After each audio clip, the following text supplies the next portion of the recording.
9 for 2 wicket. 9-2 friends ಮಂಚನಹಳ್ಳಿಯ ತಂಡ.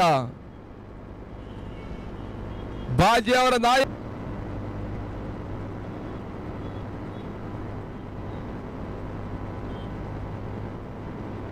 Slower ಚೆಂಡು ಪರಿಸರದಲ್ಲಿ ಒಂದು ಪಂದ್ಯಾಕೂಟ 20 ತಂಡಗಳ ನಡುವೆ ನಡಿಬೇಕಾಗಿದೆ. ಟಾಪೇಜ್ ಆಗ್ತದೆ, ಕ್ಯಾಚ್ ಆಗ 9-4. ಎದುರಾಳಿಗಳ ಮೇಲೆ ದಾಂಡಿಗೆರೆಯ ಮೇಲೆ ಒಂದಷ್ಟು ಪ್ರಹಾರವನ್ನು ಮಾಡ್ತಾ ಇರುವಂತ